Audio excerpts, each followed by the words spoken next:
Everyone involved in a project needs to know what the others are talking about. Use case diagrams often are a very well communication tool. Let's dive deeper into this topic today. I'm your host Chris, and this is the UX Globus podcast.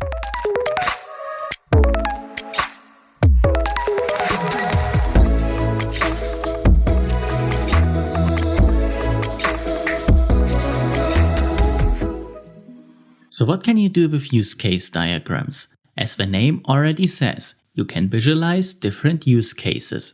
You can show what the user's input is and how the system will handle it. Furthermore, it is possible to make clear which APIs and other systems are required to make your solution work. Do you need something for payments or logins from other platforms like social media are questions that can be answered in use case diagrams. The first category of objects in one of those diagrams is an actor. Most of the time, they are the ones that trigger the use case. They perform an action that is followed by a reaction from the system. But it can also be the other way around. An actor can also receive information or tasks by the system. Furthermore, actors are not necessarily a real person, but can also be another system like a payment provider, as described before. Generally spoken, everyone or everything that gives input to your system or receives anything from it is considered as an actor. Usually the actors are described by a noun or name.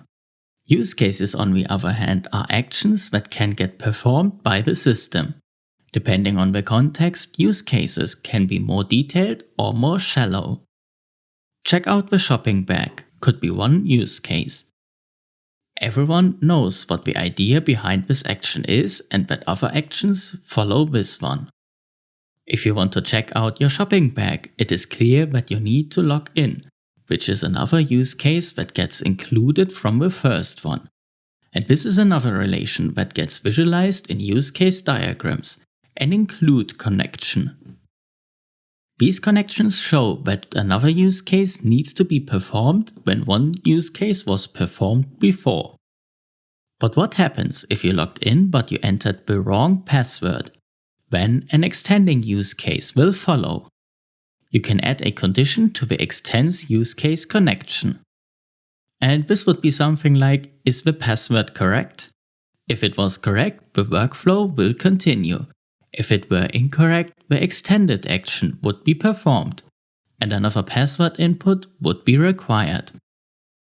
Let's take our music break before we come to the benefits and downsides of these diagrams.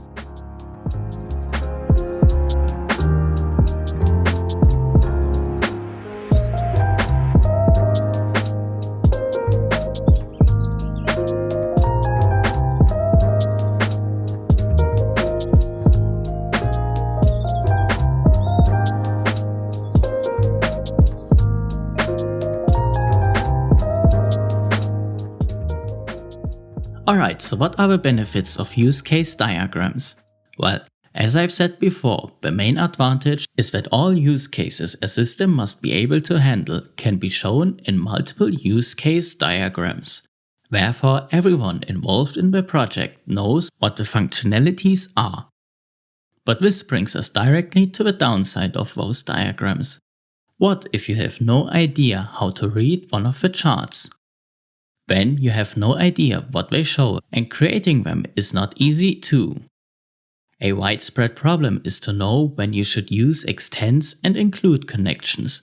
All of that, however, will become more clear the more often you use those kinds of diagrams, and therefore my advice is to start using them as soon and as often as possible.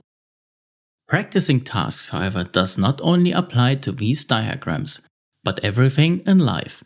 Especially as an entrepreneur, we need to start many different things and get so much stuff done every single day. Many of those tasks were not easy at the beginning. Do you think I was used to cold message strangers? Definitely no. I was one of the shyest persons you could find, but I got more and more used to connecting with others. And all of the people I got into contact with were super friendly. My advice is to get uncomfortable with what you are doing, and good things will follow. Please join the UX Global's community on Facebook, and remember to always keep pushing. Have a good one.